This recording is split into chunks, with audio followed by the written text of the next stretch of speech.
എറണാകുളത്ത് സിനിമാ തിയേറ്ററുകൾ തുറന്നിരിക്കുകയാണ്.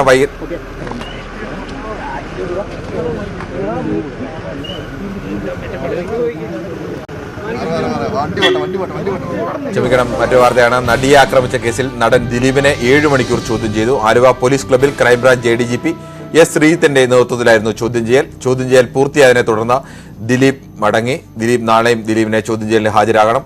കൂടുതൽ വിവരങ്ങളുമായി സനോജ് സുരേന്ദ്രനാണ് ചേരുന്നത്. സനോജ്, 7 മണിക്കൂർ ചോദ്യം ചെയ്യൽ പൂർത്തിയായിരിക്കുകയാണ്. ഏതെങ്കിലും തരത്തിൽ പ്രതികരണം ദിലീപിന്റെ ഭാഗത്തു നിന്ന് ഉണ്ടായിട്ടുണ്ടോ? ഉണ്ടായില്ലെന്നാണ് ദൃശ്യങ്ങൾ കാണുന്നത്. മറ്റേതെങ്കിലും പ്രതികരണം ഉണ്ടായിട്ടുണ്ടോ? എന്താണ് കൂടുതൽ വിവരങ്ങൾ?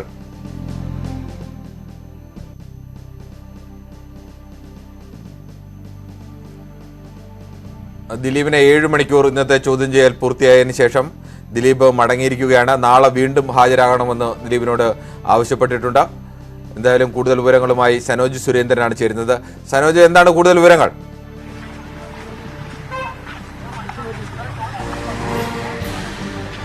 കിരണ, 7 മണിക്കൂർ നീണ്ട ചോദ്യം ചെയ്യൽ അല്പസമയം മുമ്പാണ് പൂർത്തിയായതിനു ശേഷം ദിലീപ് വീട്ടിലേക്ക് മടങ്ങിയിരിക്കുകയാണ്. ഇതിനുശേഷം അല്പം സമയം മുൻപ് ADGP ശ്രീജിത്ത് പുറത്തു വന്നിരുന്നു. അദ്ദേഹം വ്യക്തമാക്കിയിട്ടുള്ളത് ദിലീപിന്റെ ചോദ്യം ചെയ്യൽ നാളെയും തുടരും. ദിലീപ് ചോദ്യം ചെയ്യലുമായി സഹകരിക്കുന്നുണ്ട്.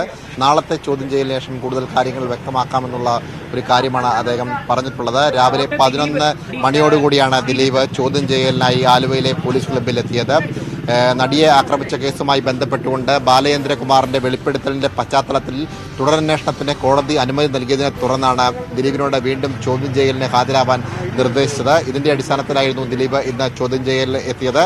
7 മണിക്കൂർ നീണ്ട ചോദ്യം ചെയ്യൽ വൈകുന്നേരം 6:30 പൂർത്തിയായതിനു ശേഷം ഉടൻ തന്നെ ദിലീപിന്റെ ഡ്രൈവറെ വിളിച്ചു വരുത്തിയിരുന്നു. അദ്ദേഹം ഇവിടെ വന്നതിന് ശേഷം ദിലീപ് രാവിലെ തന്നെ വന്ന വാഹനത്തിൽ തിരികെ മടങ്ങുകയായിരുന്നു. തിരികെ മടങ്ങിയതിനു ശേഷം ഒരു അരമണിക്കൂറിന് ശേഷമാണ് ഇപ്പോൾ അല്പസമയം മുൻപ് ADGP ശ്രീജിത്ത് പുറത്തിറങ്ങിയ അദ്ദേഹം വ്യക്തമാക്കിയത് ദിലീപ് ചോദ്യം ചെയ്യലുമായി സഹകരിക്കുന്നുണ്ട്. അദ്ദേഹത്തിന്റെ ചോദ്യം ചെയ്യൽ തുടരും.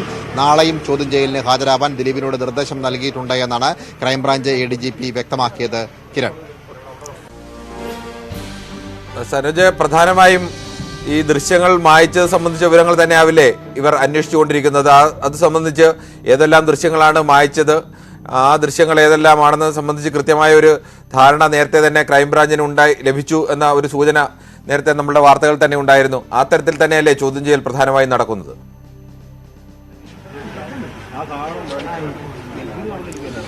തീർച്ചയായിട്ടും ഇതുമായി ബന്ധപ്പെട്ടുകൊണ്ട് നിരവധി വിവരങ്ങൾ വീണ്ടും, അതായത് ബാലചന്ദ്രകുമാറിന്റെ വെളിപ്പെടുത്തലിന് പിന്നാലെ നിരവധി വിവരങ്ങൾ അന്വേഷണ സംഘത്തിന് ലഭിച്ചിരുന്നു. അതിൽ പ്രധാനപ്പെട്ട ഒരു കാര്യമെന്ന് പറയപ്പെടുന്നത് ഈ ദൃശ്യങ്ങൾ, അതായത് ദിലീപിന്റെ മൊബൈൽ ഫോണിൽ നിന്നും ബന്ധപ്പെട്ട രേഖകൾ, ഈ കേസുമായി ബന്ധപ്പെട്ട് രേഖകൾ നീക്കം ചെയ്യുന്നതിന് വേണ്ടി സൈബർ വിദഗ്ധനായിട്ടുള്ള സായി ശങ്കറിനെ ദിലീപ് സമീപിച്ചിരുന്നു. അങ്ങനെ സമീപിച്ച പശ്ചാത്തലത്തിൽ കോടതിയുമായി ബന്ധപ്പെട്ടുകൊണ്ടുള്ള ചില നിർണായകമായ രേഖകൾ തന്നോട് നീക്കം ചെയ്യണമെന്ന് ദിലീപ് ആവശ്യപ്പെട്ടിരുന്നു എന്നുള്ളതാണ് സായി ശങ്കർ അന്വേഷണ സംഘത്തിന് നൽകിയിട്ടുള്ള മൊഴി. ഒപ്പം തന്നെ ചില വാട്സാപ്പ് ചാറ്റുകൾ, 12ഓളം വാട്സാപ്പ് ചാറ്റുകൾ ഉണ്ടായിരുന്നു. ആ വാട്സാപ്പ് ചാറ്റുകളും നീക്കം ചെയ്യാൻ ദിലീപ് നിർദ്ദേശിച്ചിരുന്നു. ഇങ്ങനെ നീക്കം ചെയ്ത ചാറ്റുകളും രേഖകളും തന്റെ ലാപ്ടോപ്പിൽ സൂക്ഷിച്ചിരുന്നുവെന്നും സായി ശങ്കർ മൊഴി നൽകിയിട്ടുണ്ട്. ഇങ്ങനെ സായി ശങ്കർ തന്റെ ലാപ്ടോപ്പിൽ സൂക്ഷിച്ചിരുന്ന തെളിവുകൾ അന്വേഷണ സംഘം വീണ്ടെടുക്കുകയും അത് തെളിവായി സൂക്ഷിക്കുകയും ചെയ്തിട്ടുണ്ട്. ഇങ്ങനെ സായി ശങ്കർ നൽകിയ മൊഴിയുടെ അടിസ്ഥാനത്തിലും ലഭിച്ച ഡിജിറ്റൽ തെളിവുകളുടെ അടിസ്ഥാനത്തിലും പ്രത്യേകമായ ചോദ്യാവലി തയ്യാറാക്കിക്കൊണ്ടാണ് ദിലീപിനെ ഇന്ന് മണിക്കൂറുകളോളം ചോദ്യം ചെയ്തത്. ഈ ചോദ്യം ചെയ്യലിന്റെ ഭാഗമായിട്ട് ദിലീപിന്റെ ചോദ്യം ചെയ്ത വിവരങ്ങൾ പൂർണ്ണമായും വീഡിയോയിൽ പകർത്തിയിട്ടുണ്ട് എന്നതും ശ്രദ്ധേയമാണ്. നാളത്തെ ചോദ്യം ചെയ്യലും പൂർണ്ണമായും വീഡിയോയിൽ പകർത്തിക്കൊണ്ട് തന്നെയാവും പുരോഗമിക്കുക. എന്തായാലും 7 മണിക്കൂർ നീണ്ട ചോദ്യം ചെയ്യൽ, രാവിലെ 11 മണിക്ക് എത്തിയ ദിലീപിന് 7 മണിക്കൂറാണ് അന്വേഷണ സംഘത്തിന്റെ ചോദ്യം ചെയ്യലുമായി സഹകരിക്കേണ്ടി വന്നത്. ഉച്ചയ്ക്ക് അരമണിക്കൂറോളം അദ്ദേഹത്തിന് ഭക്ഷണം കഴിക്കുന്നതിന് വേണ്ടിയുള്ള സമയം നൽകിയതൊഴിച്ചാൽ പൂർണ്ണമായും അന്വേഷണ സംഘത്തിന് മുമ്പിൽ തന്നെയായിരുന്നു ദിലീപ് ഉണ്ടായിരുന്നത്. ADGP ശ്രീജിത്ത് രാവിലെ തന്നെ ചോദ്യം ചെയ്യലുമായി ബന്ധപ്പെട്ടുകൊണ്ട് എത്തിയിരുന്നു. അദ്ദേഹത്തിന്റെ മേൽനോട്ടത്തിൽ തന്നെയാണ് ചോദ്യം ചെയ്യൽ പുരോഗമിച്ചത്. നാളെ ഇതിന്റെ ഭാഗമായി വീണ്ടും ചോദ്യം ചെയ്യും. ഈ ചോദ്യം ചെയ്യലിന് ശേഷം ഒരുപക്ഷെ ദിലീപിന്റെ ഭാര്യ കാവ്യ മാധവനെയും ചോദ്യം ചെയ്യലിന് വിളിപ്പിച്ചു വരുത്താനുള്ള ഒരു സാധ്യതയും നിലനിൽക്കുന്നുണ്ട്. കിരൺ.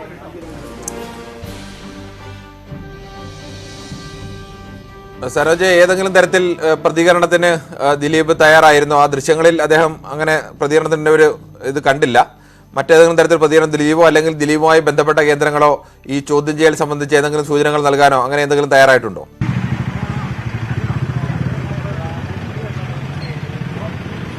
കിരൺ, ഈ കേസിന്റെ തുടക്കം മുതൽ തന്നെ മാധ്യമങ്ങളോട് പ്രതികരിക്കാൻ ദിലീപ് തയ്യാറായിട്ടില്ല. ഒരിക്കൽ മാത്രമാണ് മാധ്യമങ്ങളോട് അദ്ദേഹം വ്യക്തമാക്കിയത് ഈ കേസ് നിലവിൽ കോടതിയുടെ പരിഗണനയിലാണ്, അതുകൊണ്ട് തന്നെ തനിക്ക് കൂടുതലൊന്നും വ്യക്തമാക്കാനില്ല എന്നാണ് അദ്ദേഹം പറഞ്ഞിരുന്നത്. എന്നാൽ ഇന്ന് കുറെ കൂടി, അതായത് മാധ്യമ പ്രവർത്തകരുടെ കണ്ണ് വെട്ടിച്ചുകൊണ്ട് അന്വേഷണ സംഘത്തിന് മുമ്പിൽ ഹാജരാവാൻ വേണ്ടിയുള്ള ഒരു തീരുമാനത്തിലായിരുന്നു ദിലീപ് എന്ന് വേണം വിലയിരുത്താൻ. ഇന്ന് ഹാജരാവുന്നതിന് മുന്നോടിയായി ഇന്നലെ തന്നെ ദിലീപിന്റെ വീട്ടിൽ നിന്നും മാറി നിൽക്കുന്ന ഒരു സാഹചര്യം ഉണ്ടായിരുന്നു. രാവിലെ തന്നെ മാധ്യമപ്രവർത്തകർ ദിലീപിന്റെ വീടിന്റെ പരിസരത്തുണ്ടായിരുന്നുവെങ്കിലും അദ്ദേഹം അവിടെ നിന്നുമായിരുന്നില്ല ചോദ്യം ചെയ്യലിനായി അന്വേഷണ സംഘത്തിന് മുമ്പിലെത്തിയത്.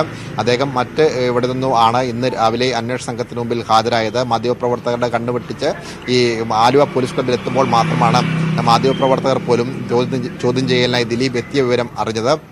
ഇദ്ദേഹം അഭിഭാഷകരുമായി കാര്യങ്ങൾ വിശദമായ രീതിയിൽ ചർച്ച ചെയ്തു എന്ന് വേണം വിലയിരുത്താൻ. രാവിലെയും ഇന്നലെയുമായി അഭിഭാഷകരുമായി ഈ ചോദ്യം ചെയ്യലിന്റെ ഭാഗമായി ഈ ഉണ്ടാവുന്ന ചോദ്യങ്ങൾക്ക് ഏത് തരത്തിലുള്ള മറുപടി നൽകണമെന്നുള്ള ഒരു നിർദ്ദേശം അഭിഭാഷകരിൽ നിന്നും അറിയിക്കുകയും അവരോട് അഭിപ്രായങ്ങൾ ആരായുകയും അവർ പറഞ്ഞ അഭിപ്രായത്തിന്റെ അടിസ്ഥാനത്തിലാണ് ഇന്ന് ചോദ്യം ചെയ്യലിന് ദിലീപ് ഹാജരായത്. ബാലചന്ദ്രകുമാർ നൽകിയ മൊഴിയുടെ അടിസ്ഥാനത്തിൽ നടിയെ ആക്രമിച്ച ദൃശ്യങ്ങൾ ദിലീപ് കണ്ടിരുന്നു ഇന്ന് വീണ്ടും അന്വേഷണ സംഘം ചോദിച്ചപ്പോൾ തനിക്ക് അത് അറിയില്ല എന്നും താൻ അത്തരത്തിലുള്ള ദൃശ്യങ്ങൾ കണ്ടിട്ടില്ല എന്ന ഒരു മൊഴിയാണ് ദിലീപ് അന്വേഷണ സംഘത്തിന് മുമ്പിൽ നൽകിയത്. എന്നാൽ ഈ ചോദ്യം ചെയ്യൽ പൂർത്തിയായതിനു ശേഷം പുറത്തിറങ്ങിയ ദിലീപ് പോലീസ് ക്ലബിനുള്ളിൽ വെച്ച് തന്നെ കാറിൽ കയറി വളരെ വേഗത്തിൽ തന്നെ പുറത്തേക്ക് പോവുകയായിരുന്നു. അദ്ദേഹം യാതൊരു തരത്തിലുള്ള പ്രതികരണങ്ങൾ നടത്താനും തയ്യാറായിട്ടില്ല. ഈ കേസിന്റെ നടപടിക്രമങ്ങളുമായി ബന്ധപ്പെട്ടുകൊണ്ട് ആദ്യം മുതൽ തന്നെ അദ്ദേഹം മാധ്യമങ്ങളിൽ നിന്നും ഒഴിവായി നിൽക്കുന്ന ഒരു സാഹചര്യമാണ് ഉണ്ടായിരുന്നത്. ഇന്നും അത് തുടരുകയായിരുന്നു. എന്നാൽ ചോദ്യം ചെയ്യലിന് ശേഷം പുറത്തിറങ്ങിയ ക്രൈംബ്രാഞ്ച് ADGP ശ്രീജിത്ത് ചില കാര്യങ്ങൾ വ്യക്തമാക്കാൻ തയ്യാറായി. അദ്ദേഹം പറഞ്ഞത് ഈ ചോദ്യം ചെയ്യലുമായി ബന്ധപ്പെട്ടുകൊണ്ട് നാളെ വീണ്ടും ഹാജരാവാൻ ദിലീപിനോട് നിർദ്ദേശിച്ചിട്ടുണ്ട്. അദ്ദേഹം ചോദ്യം ചെയ്യലുമായി സഹകരിക്കുന്നുണ്ട് എന്നാണ് ADGP ശ്രീജിത്ത് വ്യക്തമാക്കിയത്. കിരൺ, ശരി, സനോജാണ് വിവരങ്ങൾ നൽകിയത്. ദിലീപിനെ ഇന്ന് 7 മണിക്കൂറാണ് ക്രൈംബ്രാഞ്ച് ചോദ്യം ചെയ്തത്. പ്രധാനമായും ഫോണിലെ രേഖകൾ മായ്ച്ച് സംബന്ധിച്ച വിഷയങ്ങളാണ് ചോദ്യം ചെയ്തതെന്നാണ് സൂചനകൾ ലഭിക്കുന്നത്. എന്തായാലും നാളെ വീണ്ടും ക്രൈംബ്രാഞ്ചിൻ്റെ ചോദ്യം ചെയ്യൽ തുടരും. മറ്റു വാർത്തയിലേക്ക്. ഇന്ന് ദേശീയ പണിമുടക്ക് നടക്കുന്നതിനിടയിൽ എറണാകുളത്ത് സിനിമാ തിയേറ്ററുകൾ തുറന്നു. വൈകിട്ടാണ് തിയേറ്ററുകൾ തുറന്നത്. നാളെയും പ്രവർത്തിക്കുമെന്ന് ഉടമകൾ പറഞ്ഞു. വിവരങ്ങളുമായി MS അനീഷ് കുമാറാണ് ചേരുന്നത്. അനീഷ്, കേരളത്തിലെ മറ്റ് പല ഭാഗങ്ങളിലും തിയേറ്ററുകൾ പൂർണ്ണമായും അടഞ്ഞു കിടക്കുകയാണ്. പക്ഷേ എറണാകുളത്ത് ഇപ്പോൾ വൈകുന്നേരം തിയേറ്ററുകൾ തുറന്നിരിക്കുന്നു. എന്താണ് കൂടുതൽ വിവരങ്ങൾ?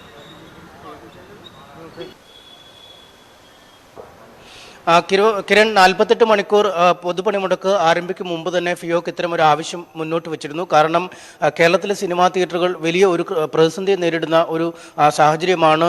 RRR പോലുള്ള വലിയ സിനിമകൾ റിലീസിനായി എത്തിയിരിക്കുന്നു. ഈ ചിത്രങ്ങൾക്ക് നേരത്തെ തന്നെ തിയേറ്റർ ഉടമകൾ അഡ്വാൻസ് നൽകിയിരുന്നതാണ്. അതുകൊണ്ട് അധിക ദിനങ്ങൾ ഈ ചിത്രങ്ങൾ തിയേറ്ററുകളിൽ കളിക്കാൻ കഴിയാത്ത ഒരു സാഹചര്യമുണ്ട്. പ്രത്യേകിച്ചും എറണാകുളം ജില്ലയിലെ, പ്രത്യേകിച്ചും കൊച്ചി നഗരത്തിലെ തിയേറ്ററുകളിൽ അടുത്ത ദിവസം ഈ പ്രാദേശിക ചലച്ചിത്ര മേള നടക്കാൻ പോവുകയാണ്. ഇത്തരമൊരു സാഹചര്യത്തിൽ പല തിയേറ്ററുകളും ഈ ചലച്ചിത്രോത്സവത്തിനും കൂടെ IFFKയുടെ ഒരു പതിപ്പ് അതിനും കൂടി വിട്ടു നൽകിയിരിക്കുന്ന സാഹചര്യമുണ്ട്. അതുകൊണ്ട് അതിനു മുമ്പ് തന്നെ ഈ RRR പോലെയുള്ള ചിത്രങ്ങൾ കളിച്ചു തീർക്കാൻ ഉള്ള ഉദ്ദേശത്തിൽ തന്നെയാണ് തിയേറ്റർ ഉടമകളുള്ളത്. അതിൻ്റെ ഭാഗമായാണ് ഇന്ന് ഫസ്റ്റ് ഷോയും സെക്കൻഡ് ഷോയും നടത്തുന്നതിനായി അവർ പ്രദർശനം ആരംഭിച്ചിരിക്കുന്നത്. ഏതാണ്ട് പകുതിയിൽ താഴെ കാണികൾ ഇന്ന് തിയേറ്ററുകളിൽ എത്തിയിട്ടുണ്ട് എന്നാണ് നമുക്ക് മനസ്സിലാക്കാൻ കഴിയുന്നത്. നാളെയും സമാനമായ രീതിയിൽ തന്നെ ഫസ്റ്റ് ഷോയും സെക്കൻഡ് ഷോയും പ്രദർശനം ഉണ്ടായിരിക്കും എന്നാണ് അറിയിച്ചിരിക്കുന്നത്. ഈ സമരക്കാരടക്കമുള്ളവർ ഇക്കാര്യത്തിൽ എതിർപ്പ് പ്രകടിപ്പിക്കില്ല എന്നാണ് തങ്ങളുടെ വിശ്വാസമെന്നും തിയേറ്റർ ഉടമകൾ പറയുന്നു.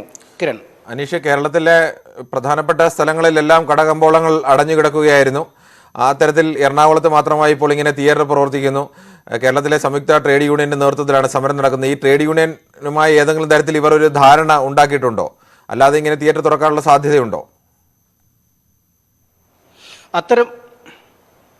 അത്തരമൊരു ധാരണയൊന്നും നിലവിലില്ല എന്നാണ് തിയേറ്റർ ഉടമകൾ പറയുന്നത്. ഒരു പ്രത്യേക സാഹചര്യം കണക്കിലെടുത്താണ് ഈ കൊച്ചി നഗരത്തിലെ തിയേറ്ററുകൾ തുറന്നിരിക്കുന്നത് എന്നും അവർ വ്യക്തമാവുന്നു. കാരണം ഈ ഒരുത്തി RRR പോലെയുള്ള സിനിമകൾ നല്ല രീതിയിൽ പ്രദർശനം നടത്തിക്കൊണ്ടിരിക്കുന്നു.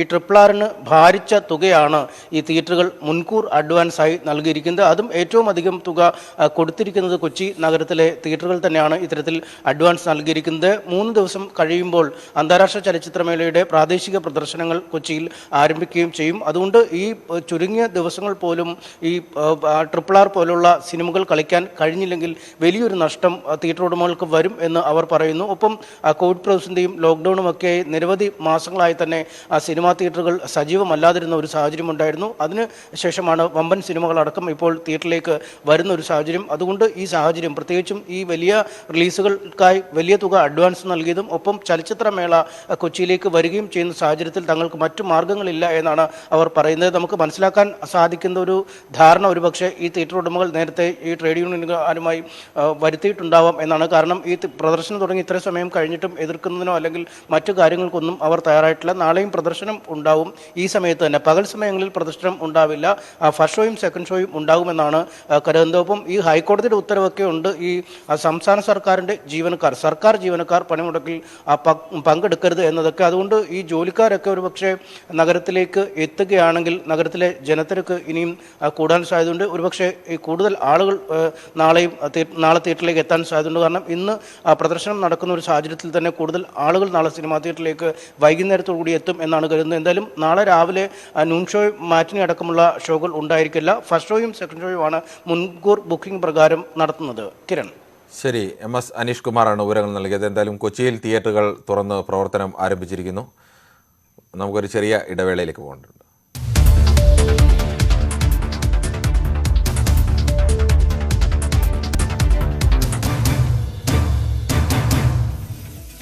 സർക്കാർ ഉദ്യോഗസ്ഥർ പണിമുടക്കുന്നത് നിയമവിരുദ്ധമെന്ന് ഹൈക്കോടതി. ഇക്കാര്യം വ്യക്തമാക്കി സർക്കാർ ഉത്തരവിറക്കണം. പണിമുടക്കുന്ന സർക്കാർ ജീവനക്കാർക്കെതിരെ നടപടിയെടുക്കാത്തതിൽ കോടതിക്ക് അതൃപ്തി. ഹൈക്കോടതി ഉത്തരവിന്റെ പകർപ്പ് പുറത്തു വന്നു. ഹൈക്കോടതി വിധി സംബന്ധിച്ച് സർക്കാർ നിയമോപദേശം തേടി. ഹൈക്കോടതി വിധി പഠിച്ചിട്ട് മറുപടി പറയാമെന്ന് മന്ത്രി വി ശിവൻകുട്ടി. സമരങ്ങളിലെ അതിക്രമങ്ങൾ ഒറ്റപ്പെട്ട സംഭവങ്ങളാണ്. തൊഴിലാളികളുടെ ബുദ്ധിമുട്ടുകൾ മനസ്സിലാക്കണം. പണിമുടക്ക് മൂലം ജനങ്ങൾ ഒരു ബുദ്ധിമുട്ടും ഉണ്ടായിട്ടില്ലെന്നും ആക്രമണങ്ങൾ ശ്രദ്ധയിൽപ്പെട്ടിട്ടില്ലെന്നും മന്ത്രി. സർക്കാർ ജീവനക്കാർ പണിമുടക്കിൽ പങ്കെടുക്കരുതെന്ന ഹൈക്കോടതി ഉത്തരവ് അനുസരിക്കുകയല്ലാതെ സർക്കാരിന് മറ്റു വഴികളില്ലെന്ന് ഗവർണർ. പണിമുടക്ക് മൂലം ജനങ്ങൾക്കുണ്ടാകുന്ന ബുദ്ധിമുട്ട് മനസ്സിലാക്കേണ്ടത് തെരഞ്ഞെടുക്കപ്പെട്ട സർക്കാരാണെന്നും ആരിഫ് മുഹമ്മദ് ഖാൻ. സർക്കാർ ജീവനക്കാരുടെ പണിമുടക്ക് നാളെയും തുടരുമെന്ന് INTUC നേതാവ് KP രാജേന്ദ്രൻ. AITUC നേതാവ് KP രാജേന്ദ്രൻ. ഇന്ന് പണിമുടക്കിയവർ നാളെയും പണിമുടക്കും. കേന്ദ്ര സർക്കാരിനാണ് കോടതി വിമർശിക്കേണ്ടതെന്നും രാജേന്ദ്രൻ. സംയുക്ത ട്രേഡ് യൂണിയൻ പ്രഖ്യാപിച്ച 48 മണിക്കൂർ ദേശീയ പണിമുടക്ക് ആദ്യ ദിന സംസ്ഥാനത്ത് പൂർണ്ണം. കേന്ദ്ര സർക്കാരിന്റെ തൊഴിലാളി വിരുദ്ധ നയങ്ങൾക്കെതിരെയാണ് പ്രതിഷേധം. പുതിയ 4 തൊഴിൽ ചട്ടങ്ങൾ പിൻവലിക്കാനടക്കം 12 ആവശ്യങ്ങൾ ഉന്നയിച്ചാണ് പണിമുടക്ക്.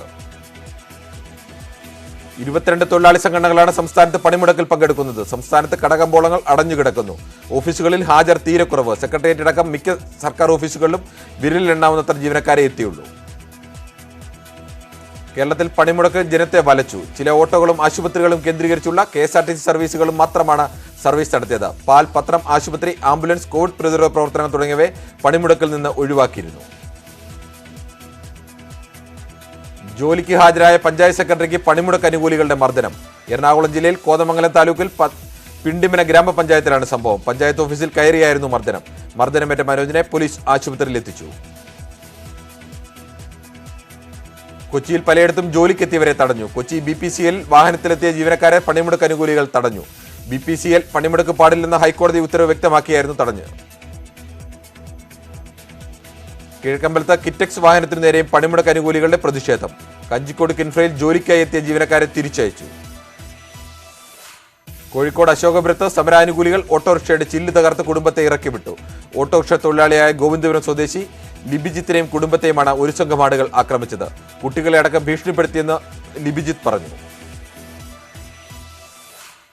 പൊതുപണിമുടക്കിൽ മലപ്പുറം തിരൂരിൽ അതിക്രമം. തിരൂരിൽ രോഗിയുമായ ജില്ലാ ആശുപത്രിയിലേക്ക് പോയ ഓട്ടോ ഡ്രൈവറെ മർദ്ദിച്ചു. തിരൂർ മുത്തൂർ മങ്ങാട് യാസിർ ഖാന് മർദ്ദനമേറ്റത്. അങ്ങാടിപ്പുറത്ത് പ്രകടനം നടത്തുന്നതിനിടെ കാറിലെത്തിയവരെ സമരക്കാർ തടഞ്ഞു. തിരുവനന്തപുരം മംഗലപുരത്ത് പണിമുടക്കിൽ അനുകൂലികൾ പെട്രോൾ പമ്പിന് നേരെ കല്ലെറിഞ്ഞു. ഓഫീസിന്റെ ഗ്ലാസുകൾ തകർത്തു. ആനന്ദം ഫ്യൂവൽസിന് നേരെയായിരുന്നു ആക്രമണം. പമ്പ് പ്രവർത്തിക്കരുതെന്ന് ആവശ്യപ്പെട്ടതിനെ തുടർന്ന് പ്രവർത്തനം നിർത്തി. തുടർന്നായിരുന്നു അതിക്രമമെന്ന് ജീവനക്കാരി. കാസർഗോഡ് ദേശീയപാതയിൽ പുതിയ ബസ് സ്റ്റാൻഡിന് സമീപം വാഹനങ്ങൾ തടഞ്ഞു. പണിമുടക്ക് അനുകൂലികളും യാത്രക്കാരും തമ്മിൽ വാക്കേറ്റമുണ്ടായി.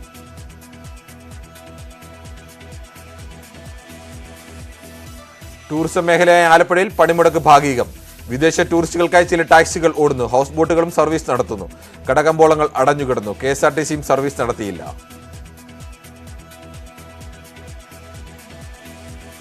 ദേശീയ പണിമുടക്ക് മലയോരങ്ങളിൽ ശക്തം. തിരുവനന്തപുരം കാട്ടാക്കടയിൽ ബൈക്ക് യാത്രികനെ സമരാനുകൂലികൾ തടഞ്ഞു. റോഡിന് കുറുകെ കസേരകൾ നിർത്തിയിട്ട് മാർഗതടസ്സം സൃഷ്ടിച്ചു. ഇരുചക്ര വാഹന യാത്രക്കാരെ ഉൾപ്പെടെ തടഞ്ഞ് നേരിയ സംഘർഷാവസ്ഥ സൃഷ്ടിച്ചു. പാറശാല ദേശീയപാതയിൽ സമരാനുകൂലികൾ സ്വകാര്യ വാഹനങ്ങൾ തടഞ്ഞു. ദേശീയ പണിമുടക്ക് ദിവസത്തിലും എറണാകുളം പള്ളിക്കരയിൽ കടകൾ തുറന്ന് പ്രവർത്തിച്ചു. പണിമുടക്കിന്റെയും ഹർത്താലിന്റെയും എണ്ണം കൂടിയതോടെയാണ് സമരത്തിന്റെ ഭാഗമായി ഇനി കടകൾ അടയ്ക്കേണ്ടതില്ലെന്ന് വ്യാപാരികൾ തീരുമാനിച്ചത്. കഴിഞ്ഞ 5 വർഷമായി പതിവ് തുടരുന്നു. ഹൈക്കോടതി നിർദ്ദേശപ്രകാരമാണ് കട തുറക്കുന്നതിന് പോലീസ് സംരക്ഷണമൊരുക്കിയത്. മറ്റ് സംസ്ഥാനങ്ങളിൽ ദേശീയ പണിമുടക്ക് കാര്യമായി പ്രതിഫലിച്ചില്ല. ഡൽഹി ഉൾപ്പെടെയുള്ള സംസ്ഥാനങ്ങളിൽ ഗതാഗതം പതിവ് പോലെ തന്നെ. മുംബൈ, ബാംഗ്ലൂർ ഉൾപ്പെടെയുള്ള നഗരങ്ങളിൽ പണിമുടക്ക് ബാധിച്ചില്ല. പശ്ചിമ ബംഗാൾ സമരാനുകൂലികൾ ട്രെയിൻ തടഞ്ഞു. പണിമുടക്കിനെ തുടർന്ന് ഔദ്യോഗിക വാഹനം ഉപേക്ഷിച്ച് മന്ത്രി GR അനിൽ. ബൈക്കിലാണ് മന്ത്രി പണിമുടക്ക് ധർണയിൽ പങ്കെടുക്കുവാനെത്തിയത്. റേഷൻ കടകൾ ഞായറാഴ്ച തുറന്ന് പ്രവർത്തിക്കാൻ നിർദ്ദേശം നൽകിയത് ജനങ്ങൾക്ക് സൗകര്യമൊരുക്കാൻ വേണ്ടി. 3 ലക്ഷത്തിലധികം പേർ റേഷൻ വാങ്ങിയതായി മന്ത്രി. പണിമുടക്കിലും മുടക്കമില്ലാതെ CPM പാർട്ടി കോൺഗ്രസ് വേദി നിർമ്മാണം. സമ്മേളന വേദിയിൽ തൊഴിലാളികൾ പണിമുടക്ക് ദിവസവും ജോലി ചെയ്യുന്നതിന്റെ ദൃശ്യങ്ങൾ പുറത്തുവന്നു. നയനാർ അക്കാദമിയിലും ടൗൺ സ്ക്വയറിലുമാണ് നിർമ്മാണം നടക്കുന്നത്. ചെന്നൈയിലുള്ള സ്വകാര്യ കമ്പനിക്കാണ് വേദിയുടെ നിർമ്മാണ ചുമതല. ദേശീയ പണിമുടക്കിനിടയിലും CPM പാർട്ടി കോൺഗ്രസിന്റെ വേദി നിർമ്മാണ പ്രവർത്തികൾ പുരോഗമിക്കുന്ന വാർത്ത തള്ളി MV ജയരാജൻ. മറ്റു സംസ്ഥാനങ്ങളിൽ നിന്നും തൊഴിലാളികൾ സമ്മേളന വേദിക്ക് സമീപം ഉണ്ടെന്നല്ലാതെ പണിയെടുക്കുന്നില്ല. പ്രതിനിധി സമ്മേളനത്തിന്റെ വേദി നിർമ്മാണം ഏതാണ്ട് പൂർത്തിയായി കഴിഞ്ഞു. പണിമുടക്കിന് ശേഷം ചെയ്തു തീർക്കാവുന്ന നിർമ്മാണ ജോലികൾ മാത്രമേ ഇനി ബാക്കിയുള്ളൂ എന്നും ജയരാജൻ. വെഞ്ഞാറമൂടിൽ CPI പ്രവർത്തകർ തമ്മിൽ വാക്കേറ്റം. വെഞ്ഞാറമൂടിൽ CPMഉം CPIയും വെവ്വേറെയാണ് പ്രകടനം നടത്തിയത്. CPIയുടെ നേതൃത്വത്തിൽ പ്രകടനം CPM പന്തലിന് സമീപത്തെത്തിയപ്പോഴായിരുന്നു ഇരുവിഭാഗവും തമ്മിൽ വാക്കേറ്റമുണ്ടായത്. പോലീസ് ഇടപെട്ട് രംഗം ശാന്തമാക്കി. പണിമുടക്ക് ദിനത്തിൽ ജനങ്ങളുടെ ദുരിതം പരിഹരിക്കാൻ സർവീസ് നടത്തുമെന്ന KSRTCയുടെ പ്രഖ്യാപനം പാഴ്വാക്കായി. ആശുപത്രി, റെയിൽവേ സ്റ്റേഷൻ, വിമാനത്താവളം തുടങ്ങി ഒരിടത്തേക്കും KSRTC സർവീസ് നടത്തിയില്ല. തിരുവനന്തപുരം RCCയിലേക്ക് ഒരു സർവീസ് മാത്രമാണ് KSRTC നടത്തിയത്. CPMവുമായി ചേർന്ന് INTUC സമരം നടത്തുന്നതിനെതിരെ യൂത്ത് കോൺഗ്രസ്. കൃപേഷിന്റെയും ശരത്ലാലിനെയും വെട്ടിക്കൊന്നവരിൽ CITUക്കാരുണ്ടെന്നത് INTUC മറക്കരുത്. CPMവുമായി വേദി പങ്കിടുന്നത് അംഗീകരിക്കാനാകില്ലെന്നും യൂത്ത് കോൺഗ്രസ് സംസ്ഥാന വൈസ് പ്രസിഡന്റ് NS നുസൂർ. പണിമുടക്ക് സംബന്ധിച്ച് കോടതി ഉത്തരവിൽ സ്വീകരിക്കേണ്ട തുടർ നടപടികൾ സംയുക്ത സമരസമിതി കൂടിയാലോചിച്ച് തീരുമാനിക്കുമെന്ന് INTUC സംസ്ഥാന പ്രസിഡന്റ് R ചന്ദ്രശേഖരൻ. മുഴുവൻ തൊഴിലാളികളെയും ബാധിക്കുന്ന വിഷയത്തിലാണ് പണിമുടക്ക്. യൂത്ത് കോൺഗ്രസിന്റേത് അവരുടെ അഭിപ്രായമെന്നും ചന്ദ്രശേഖരൻ. സിൽവർ ലൈൻ പദ്ധതിയിൽ സർക്കാരിന് ആശ്വാസം. സർവേ നടപടികൾ തടയണമെന്ന ഹർജി സുപ്രീംകോടതി തള്ളി. സർവേ തുടരാം. സാമൂഹ്യ ആഘാത പഠനത്തിന് സർവേ നടത്താൻ എന്താണ് തെറ്റെന്നും കോടതി. ഹൈക്കോടതി ഡിവിഷൻ ബെഞ്ച് വിധി സുപ്രീംകോടതി ശരിവെച്ചു. സിൽവർ ലൈൻ പദ്ധതിക്ക് വേണ്ടി കേരയിൽ എന്നെഴുതിയ കല്ലിടുന്നതിനെതിരെ ഹൈക്കോടതി. കേരയിൽ എന്ന് രേഖപ്പെടുത്തിയ കല്ലിടാൻ ഡിവിഷൻ ബെഞ്ച് എവിടെയാണ് അനുമതി നൽകിയതെന്ന് ഹൈക്കോടതി സിംഗിൾ ബെഞ്ച് ചോദിച്ചു.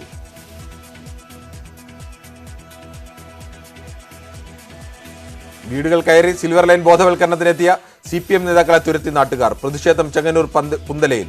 വിശദീകരണത്തിലെത്തിയ CPM പ്രാദേശിക നേതാക്കളെ സ്ത്രീകൾ ഉൾപ്പെടെയുള്ളവർ തടഞ്ഞു. ഭരതനാട്യം നർത്തകി മൻസിയെ നൃത്തോത്സവത്തിൽ നിന്ന് ഒഴിവാക്കിയത് വിവാദമാകുന്നു. കൂടൽമാണിക്യ ക്ഷേത്രത്തിലെ നൃത്തോത്സവത്തിൽ നിന്നാണ് ഒഴിവാക്കിയത്. അഹിന്ദുവാണ് എന്ന കാരണം പറഞ്ഞാണ് മൻസിയെ ഒഴിവാക്കിയത്. കൂടൽമാണിക്യ നൃത്തോത്സവ വേദിയിൽ നിന്ന് ഒഴിവാക്കിയത് നിരാശയുണ്ടാക്കിയതായി ഭരതനാട്യ നർത്തകി മൻസിയ. മതം ഏതാണെന്ന് ചോദിച്ച സംഘാടകർ വിവാഹശേഷം മതം മാറിയോ എന്നും അന്വേഷിച്ചു. തനിക്ക് മതമില്ലെന്നാണ് മറുപടി നൽകിയത്. മുൻപൊരിക്കൽ ഗുരുവായൂരിൽ നിന്നും ഒഴിവാക്കിയിട്ടുണ്ടെന്നും മതേതരവാദികൾ കൂടുതൽ വേദികൾ ലഭ്യമാക്കണമെന്നും മൻസിയ.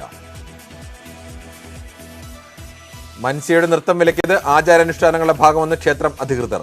ക്ഷേത്രത്തിനകത്ത് അഹിന്ദുക്കൾക്ക് പ്രവേശനമില്ല. കലയോട് ബഹുമാനം മാത്രമാണെന്നും കൂടൽമാണിക്യം ദേവസ്വം ചെയർമാൻ പ്രദീപ് മേനോൻ.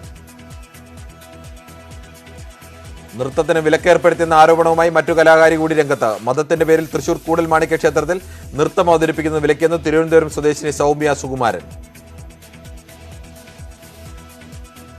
ചില ഡോക്ടർമാർ തുടരുന്ന രീതി അവസാനിപ്പിച്ചില്ലെങ്കിൽ അതിശക്തമായ നടപടി വേണ്ടിവരുമെന്ന് മന്ത്രി വീണ ജോർജ്. ശസ്ത്രക്രിയയുടെ തീയതി നിശ്ചയിക്കണമെങ്കിൽ പോലും ചില ഡോക്ടർമാരെ വീട്ടിൽ പോയി കാണേണ്ട അവസ്ഥ. ചുരുക്കം ചിലർ ആരോഗ്യമേഖലയുടെ പ്രവർത്തനങ്ങൾക്ക് അപമാനമാകുന്ന രീതിയിലാണ് പ്രവർത്തിക്കുന്നതെന്നും മന്ത്രി. സംസ്ഥാനത്ത് നിന്ന് 346 പേർക്ക് കോവിഡ്. ഇതിൽ 56 പേരെയാണ് ആശുപത്രിയിൽ പ്രവേശിപ്പിച്ചത്. എറണാകുളത്ത് 76 പേർക്കും തിരുവനന്തപുരത്ത് 54 പേർക്കും രോഗം സ്ഥിരീകരിച്ചു. ഒരാൾക്ക് മാത്രം കോവിഡ് സ്ഥിരീകരിച്ച കാസർഗോഡ് ജില്ലയാണ് ഏറ്റവും കുറവ് രോഗികൾ. ആകെ മരണം 67,822. ഇമ്രാൻഖാൻ സർക്കാരിനെതിരായ അവിശ്വാസ പ്രമേയം പാകിസ്ഥാൻ നാഷണൽ അസംബ്ലിയിൽ അവതരിപ്പിച്ചു. 161 അംഗങ്ങൾ ഒപ്പിട്ട പ്രമേയം പ്രതിപക്ഷ നേതാവ് അവതരിപ്പിച്ചു. ഇമ്രാൻഖാന്റെ പാർട്ടിയിലെ 24 അംഗങ്ങൾ കൂറുമാറി. ഇമ്രാന് പിന്തുണ നൽകി വന്ന 3 ചെറു പാർട്ടികളും പ്രതിപക്ഷത്തിനൊപ്പം ചേർന്നു. ഇതോടെ അവിശ്വാസം പാസ്സായേക്കുമെന്നാണ് സൂചന.